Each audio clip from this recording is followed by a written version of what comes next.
Hey guys.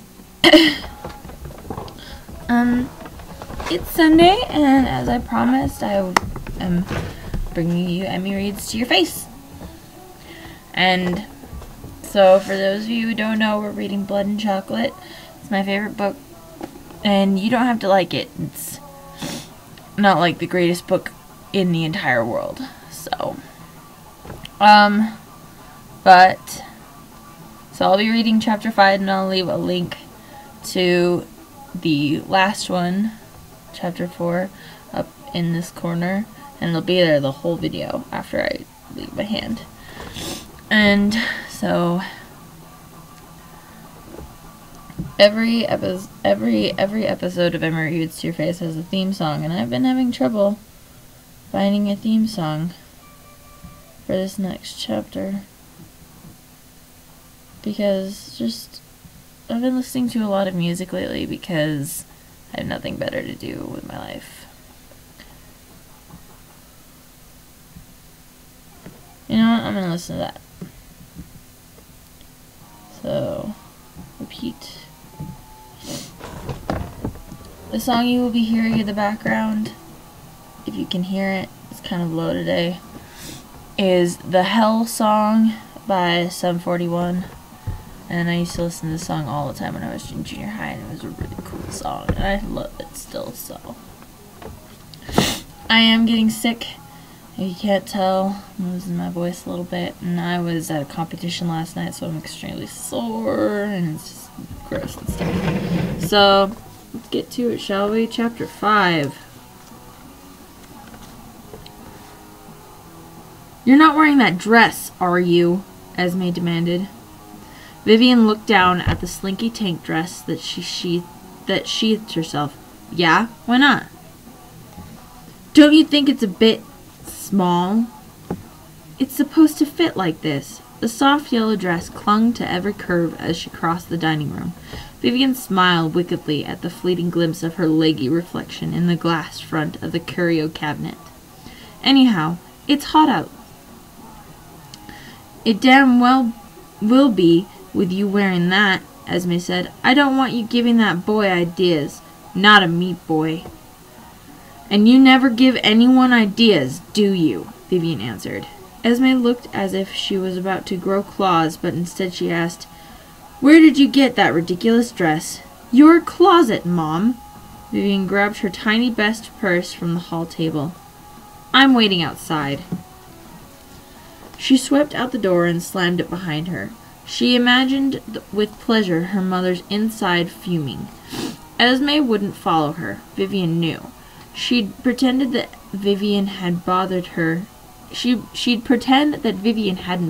in the least. Vivian waited on the sidewalk at the edge of the lawn. What if he'd changed his mind? What if he decided that he didn't want to go out with her after all? She glanced down at the road. What did he drive? A blue sports car tore down the street, speakers blaring nightmare tom-toms at 1,000 decibels. It didn't stop. Well, that figured. She didn't see Aiden Teague in a Corvette somehow. 2 other cars came down the road in the next 7 minutes, and each time her breath caught in her throat. But each time they drove on by. She began to have second thoughts. What if I can't act normal with one of them? What if he tries to kiss me and I bite him? But she couldn't get back in the house and face Esme's smug looks. Finally, an oddity made a left turn from Madison and chugged along the street, a giant yellow bug that squeaked to a halt in front of her house. Aiden removed his sunglasses and smiled lazily out the window at her. She consumed the beauty of him. He sported another outrageous shirt and looked rumpled and warm, as if he had just woken up. The thought of him in bed made her flesh heat and her fears dissolve. Like it? He said, patting the side of the car. Like it? She said. I'm not even sure what it is. Volkswagen Beetle, he answered. Circa 1972. It sends my father right up the wall. Not only is it imported, but it's the sort of car those damn hippies used to drive. She nodded in sympathy. I like the dragon on the door, she said. Yeah, Jen did that for me. His eyes widened. "Hey, maybe you could paint something too. You're an artist." She stroked her lower lip and watching her do it. "Maybe." He grinned. "Hop in. We'll be late." The curtain on her front door window dropped when she looked over.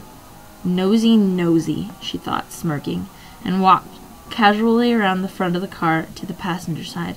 The car smelled of bananas and old plastic. There was a book called Witchcraft for Tomorrow on the floor. The seat groaned as it swallowed her, and her dress rode high. She wondered how she would ever get out gracefully when the time came. The look on Aiden's face as he gazed dreamily at her legs made her realize he hoped she didn't figure out how. "Touch me," she thought. "Are we leaving?" she asked, smoothing her hands down her thighs. Aiden blinked and paid attention to the wheel once more. "We've got to pick up Quince," he said as he ground the gears and the car jerked away from the curb. He cranked up the radio and she relaxed, happy to enjoy sweet sweat of him, the light of fur of his legs, and the way he flashed her smiles like heat lightning. Quince lived in a brick rambler near the university. Vivian had to get out so he could jam himself past the folded down seat and into the back. She swallowed a chuckle when he actually blushed at her leggy exit, but she wished she didn't have to share Aiden with him. She listened to Aiden and Quince yelling back and forth above the rumble of the engine and the roar of the music. Who was going to the concert? Who wouldn't be there? And tried to picture what was in store for her this afternoon. The parking lots at the university were packed. Aiden finally parked on the field that had been ropped off into temporary aisles. He took her hand, pretended to be casual, although she could smell his sweat that he wasn't calm. Then they followed the noise of the warm-up band, until they found the outdoor arena. They wound their way around the patchwork of body-strewn, multicolored blankets laid on gently sloping lawn. Down in the semicircle of tired stone seats faced a stage laden with a confusing melodrama of scaffolding, wires, lights, and amps. "There's Kelly!" Quince yelled over the music, pointing to the left. "Kelly!" he boomed, waving his arms above his head. The small, dark-haired girl who'd been with Aiden at school waved back, and the two other girls, cramped out with her on the top tier, cheered. Vivian and the boys picked their way around the perimeter of the theater. They're trying not to step on hands or knock over bottles. "Women," Quince yelled, and flung himself upon the two nameless girls, biting necks and squeezing as they exploded into giggles.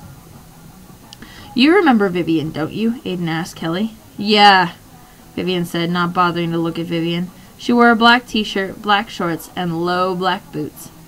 Vivian hoped she sweltered. "Hey, man!" The hipster with the long-sided haircut she'd seen with them the other day joined them. He turned out to be Jem, the dragon artist. He doled out in the sodas for the oversized cooler. Aiden grabbed 2 Cokes and collapsed onto the stone ledge. Flicking his hair back, he handed Vivian one when she sat beside him. Vivian was annoyed that Kelly was on his other side, talking incessantly, so she sat close, almost touching, and she let him feel her breath on his neck. His head turned, his eyes questioned, and his breath mingled for a moment with hers. "Geez, they suck," a tall redhead said, climbing over the seat on Vivian's other side and nodded towards the stage. "Yo, Aiden!" He slapped Aiden's hand. "Go home!" His pudgy sidekick yelled at the band. Some kids behind him told him to sit down, and he made a rude gesture at them with a little malice attached. Another girl, a blonde with a nose ring and a pimple on her chin, was close behind them. "Yeah, sit down, shut up, and give me a beer," she said. "Christ, Bingo, you're gonna get us thrown out of here," Jem complained. Vivian didn't know if Bingo was the girl or the pudgy guy who pulled a red and white can from his backpack. "Bingo!" Aiden held his arm out to the blonde, and Vivian's eyes narrowed. The blonde leaned over and planted a fat sisterly kiss on his forehead. "Hiya, douchebag." Vivian relaxed. Bingo noticed Vivian. "Hey, new girl." Vivian raised 2 fingers in acknowledgement and said, "Hi." That was good enough for the blonde. She climbed into the row in front and went back to teasing Pudgy Boy. A crashing chord filled the air, and the band on stage filed off. Some in the crowd applauded, a few whistled, and most seemed to be in the same opinion of the redhead. "Visions! Visions! Visions!" Some kids in the front chanted, impatient of the next act, and others took up the call. But no new band came out. Instead, fuzzy loud rock blurted out from a nearby speaker. "You go to Wilson?" one of the giggling girls asked. "Yeah, she does," answered the red-headed boy. Vivian was surprised he knew. "Who do you hang with?" the girl asked. "No one really," Vivian answered. "I've seen you with those hardcore types down by the park," Kelly said, a sneer in her voice. "You mean the 5? Vivian answered, unwilling to disown them in the face of Kelly's scorn, no matter how she felt about them right now. "Is that what they call themselves?" Kelly laughed. "It's what my family calls them," Vivian said. "They grew up together." "You related to them?" Kelly asked, seeming shocked. "They're cousins, sort of." "Oh, they're cute," said the other giggler. "Especially that one with the little beard. Stay away from him. He bites." The girls giggled. 2 boys in baggy shorts, high tops, and loud T-shirts showed up and slapped hands with the other boys. "This is Vivian," Aiden said, slinking a firm arm of ownership across her shoulder in response to their covetous gazes. Vivian's toes curled in pleasure at the pride in his voice, and she glanced at Kelly's way. She liked the way Aiden made her feel like a treasure others should envy him for having. If one of the 5 had acted that way, she'd been annoyed, but Aiden made it seem right. "Welcome to the Amoeba," one of the boys said. "The Amoeba?" she asked Aiden. "The gang," he said, tossing his hand to indicate all around. "My people. A large amorphous mass that keeps it on changing size. Hasn't much apparent use, sometimes makes you sick, and occasionally breaks off into smaller parts that act exactly like the parent." Behind her, laughter. Vivian inspected him with interest. He had a sense of pack. She liked that. In fact, despite Kelly, she liked his pack. They hadn't challenged her. They had accepted her. Get more than one of her people together nowadays, and sparks flew. This comfort was a relief. Kelly stood up. "We're going to the bathroom." All the meat girls followed her obediently. She was head bitch. "Coming?" Bingo called over her shoulder. Vivian shook her head. "I piss when I please," she thought. As Aiden battered with his friends, Vivian teased herself with his closeness. He felt good. He smelled sexy. She didn't know why she'd worried so much before. If she bit him, it would be a bite he'd enjoy. Her breast lightly touched his arm, and his breast skipped faster. When would he kiss her?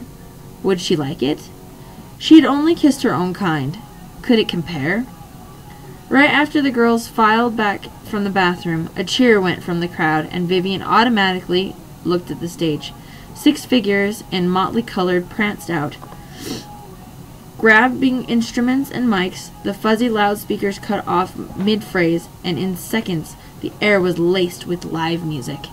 The tunes were light, jangly, and airy, full of love and dreams, totally different from the thumping, grinding, retching music the 5 played loud. Music to rip out guts by, Vivian called it, though she couldn't deny that it usually gave her fierce delight. But this music was good too. There was a sweet yearning in it. She let the music take her, so she could be one with something for a while, instead of an outsider looking in. The sun was warm on her back, and she sucked the warmth up like life. Aiden's hand slid across her neck. She turned to him and met his eyes.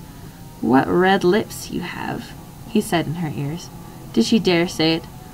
"All the better to kiss you with, my dear," she replied, and then their lips met. He was gentle. She hadn't expected that. Kisses to her were tight, clutched teeth and tongue.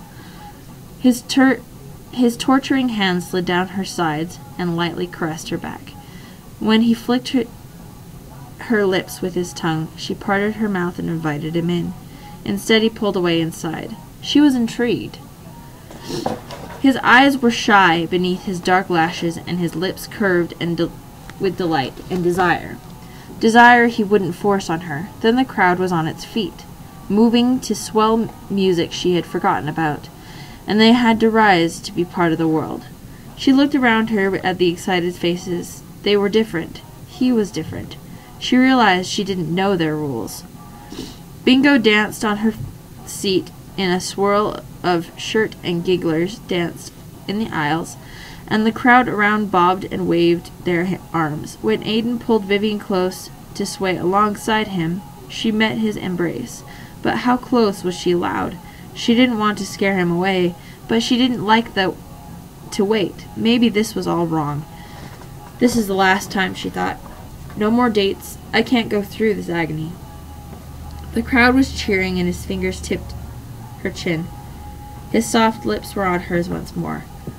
His tongue more adventurous, but his hands still tame. It's a game, she thought. A game of pretend we don't want sex so badly. Maybe he thought wanting wasn't polite. His eyes were closed. He enjoyed her taste. His nostrils flared with the smell of her. That was good. But as her eyes began to close, too, she saw familiar figures on the hills above. The 5. A busty girl was draped over Rafe's neck, his hands inserted halfway down the back of her shorts. 3 other teased-haired dolls in jeans and skimpy tops completed their entourage. This wasn't their music, far from it. Far from it. They were spying on her. Vivian took a lesson from Pudgy Boy and made an unmistakable gesture in their direction, behind Aiden's back. Then her fingers curled on Aiden's hair. I will teach you a lesson. I will teach you to be less polite, she thought. And that's the end of chapter 5. Very interesting, as far as I remember, that's probably the most,